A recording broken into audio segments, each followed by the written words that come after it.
Hey everybody, welcome back to the channel. This is going to be Kain's LUFENIA Plus mission, his Intersecting Wills LUFENIA Plus. I could have beat it with Forum, but here I decided to go with Setzer just because of his freeze ability, the freeze joker. So here what I'm going to be doing is I'm going to be swapping out Noctis for twins as soon as I can, but first I gotta set up Kain. So what I'm going to do is I'm going to bring out Jack's Call, and the two ways to uptick the orb again is doing range brave damage, which is +2, or doing 500,000 HP damage, ranged brave damage with one turn with one character, which Kain can do, but I don't know if I did that ever with him. Just most focused on ranged brave damage. So if you do again that brave damage of 500,000 HP, whatever, it's +2 as well, so you can uptick it by up to 4. Now here I ended up using oh my god, Fuji's Call. Almost forgot his name. Because if you do his LD call, it's going to imperil wind and also enchant the party for wind. So as hopefully I think it works, but as Kain is up in the air, it should be still enchanting everybody while they're attacking, but without it going down, if that makes sense. Or ticking down. So here, as soon as I do freeze joker, I have Kurasame's Call, everything set up. I go ahead and bring over twins, and then here that way I can just start nuking them, just doing as much damage as possible. And with the burst effect, Kain should be capping very easily on damage.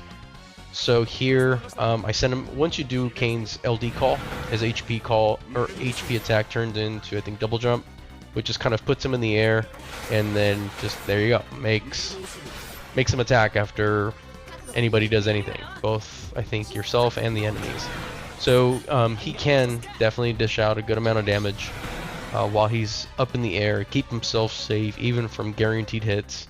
Here twins are just gonna do what they do best, do 1,000,000 damage per enemy, 4 turns, and we already got him down about 20% of the health. The fact that they have the freeze joker, they're not going to do any damage. The only thing to watch out for is their recast ability, because it will dispel one buff from your party, things like that, and apply the Senti poison on all targets. And I think it can stack up to 3, and what that is it's an HP poison, and if they get it to 3 stacks, it goes up to about 50% HP damage per turn, so quite significant. So you do need, you know, some type of, you know, healer or anything like that, or dispeller. So I really didn't have any issues. I did notice that I brought the wrong summon. Here I don't think that Diablos really helps out for anything. I could have brought Shiva, I could have brought Rama, I could have brought Ifrit, Alexander, whatever. But it is what it is. Still completed it. It was fine.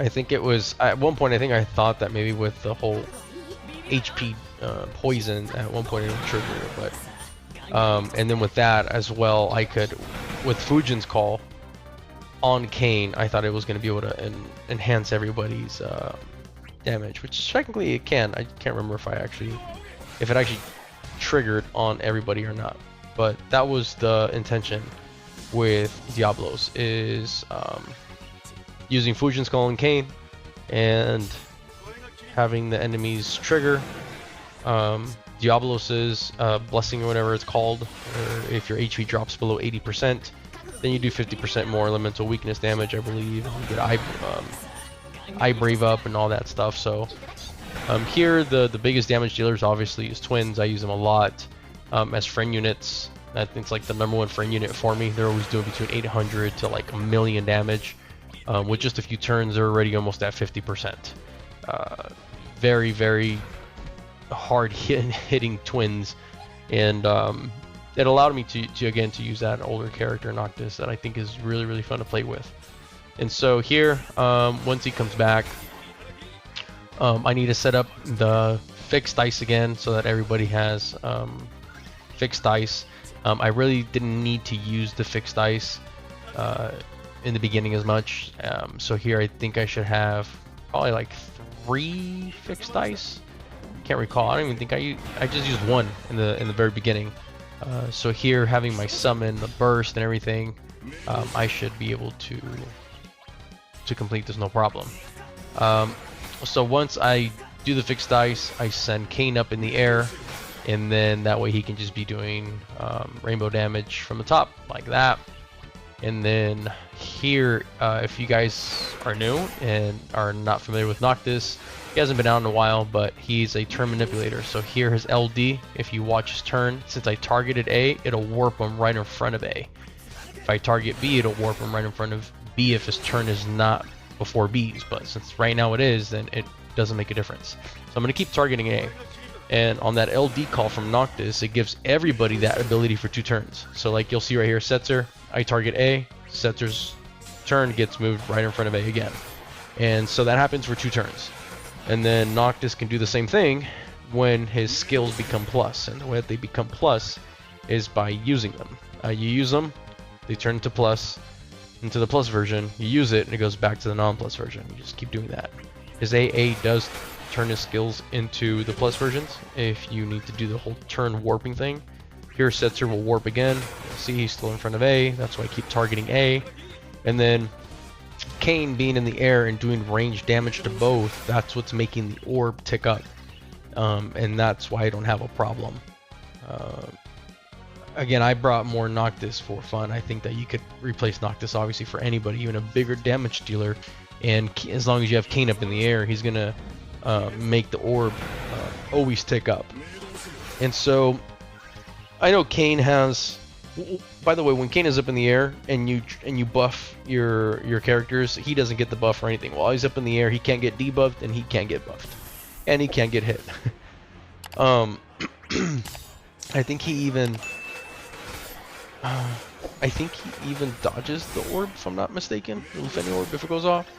So right now that I got a fresh pair of fixed dice on Noctis, this is where I go straight into his burst, and just try to kill him as fast as possible. As you can see, the twins is what are the characters that really did a lot of damage in a very short amount of time. Some of their turns they were doing like over 1 mil damage. They are one of the characters that I regret not wasting my gems and just going all in for the burst. To be honest with you, I think that the twins could get you by so many LUFENIA plus stages. It's just so many of them. When I am looking for friends, I honestly just hope to find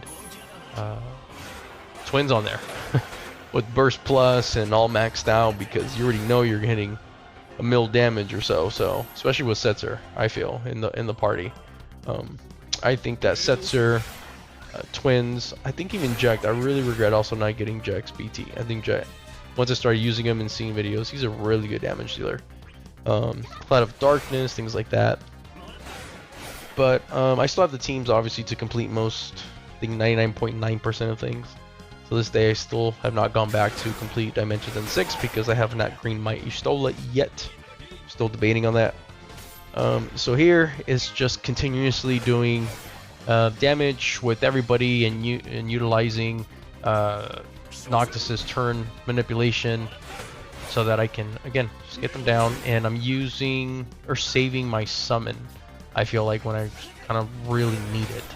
I felt like towards the end with all of the HP poison and stuff like that, I didn't know if I was gonna make it because I didn't bring a healer, and so I thought, okay, well, they can't hit me with their attack, or they'll hit me with their attacks, but with Setzer's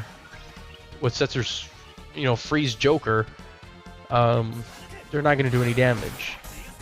But during this run, I forgot that you still need a healer because of that debuff, and it doesn't go away. As you can see, it's like framed, but it doesn't have any turns. And what it can do is that it can stack up again, like I said in the beginning, to 3, and then you're gonna start getting heavy HP damage, or HP poison damage to your character. So here I avoided, obviously. I think the twins are the ones that ended being in the party when they used their recast ability. So the twins, I believe, had the HP poison, and they haven't hit Noctis yet, or they haven't got the recast ability again. So that's why Noctis doesn't have, I think, the HP poison. and that's I think what kind of helps me complete it. So if you go back and try to run this again and you figure out why you're not completing it, it's because you gotta be careful that when they do the recast ability, maybe that should be your friend unit's last turn so that they don't really take almost any HP poison damage at all. And it looks like, you know, while obviously Kain is up in the air, he's not going to take any HP poison damage.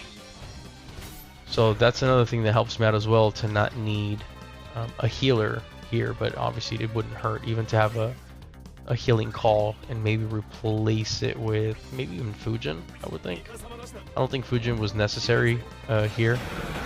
I think it helped, but definitely not necessary. So you could bring in some type of healer as a call, and if you run the same team, you should be fine. Especially if you have somebody else aside from Noctis. I think Jack might even do way more damage than Noctis does. He does. So you should finish the fight quicker as well. So every turn extra that you take, the more damage HP poison damage that you take. So here again, using I think his last LD call,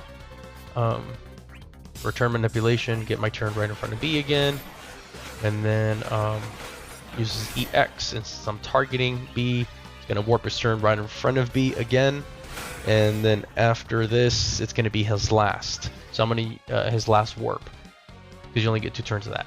So I used it on his S1 because his S1, when it turns to the plus version, it hits everybody, or it always hits everybody, but then it does the follow-up move and also launches.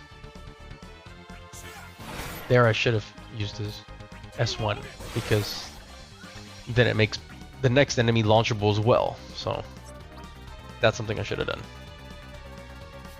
So here I'm looking at the HP requirements because I'm getting fairly close to not meeting them, and I didn't want to like the same thing that happened to me in the last run with Porum, where I barely missed the HP threshold by about like 490 something HP. That's the reason I went into the summon here, just to stop taking that that HP damage, because I was worried that I wouldn't do that again. And if I wouldn't have made it with this team, I would have replaced Noctis with somebody else, obviously. Probably even brought potentially maybe Twins, or would have brought trying to think of anybody else, or maybe even just have done a dispel call, even still keep Noctis, or he's not a must for this, but even instead of having an HP heal, maybe even having some type of dispel, like maybe I think Yuna's call does it, but just dispelling the HP HP poison debuff as soon as possible, and that would have also helped. But other than that, it's just, I mean, you pick your choice. Do you want to heal or do you want to dispel the debuff? And after that, you should be fine. I don't think this stage was very hard at all. I think that you have a lot of leeway on who you can bring as well. I think that I'm not sure if Warrior of Light would do good here as well, just to give you all the shields and things like that, and maybe even bringing like a Nishtola Kain, maybe? That's what I'm thinking. Just to help Kain while he's up in the air. And then also Warrior of Light does Brave Gains, and I think that's what Nishtola specializes in, if I'm not mistaken. So here I do see that Setzer was taking quite a bit of HP poison damage, so the goal here is to just try to finish as fast as possible, not mess around whatsoever. So here I'm going to go straight again into the LD. There's no reason to save anything at this point, and then go straight into double jump again. And then I do have warp, or his S2 on the plus version, so it's going to warp the turn right in front, try and take as many turns with Noctis as possible, but I did end up breaking him, then bringing in Setzer's move right in front of him. Not too much of a problem though. So if you notice, I used the AA, which turned both of his skills back into the plus versions. Again, when they're in the plus versions, you get to warp in front of the enemy that you're targeting. So right there, I do notice that here Setzer did take some damage, but I think I should be fine. I just barely met the HP requirements on here, so I still cut it close. I guess I was pretty hard-headed on needing to bring Noctis to this fight, and there you have it. I uploaded this late, guys, but if you guys haven't completed it and this helps you, good luck on your run. Thanks for watching. Make sure to like, subscribe, and turn on notifications for new content. Also, let me know in the comment section what you think about this mission and who you used to complete it. Check the links in the description for Opera Omnia websites that give you a bunch of helpful information, and I'll see you on the next one.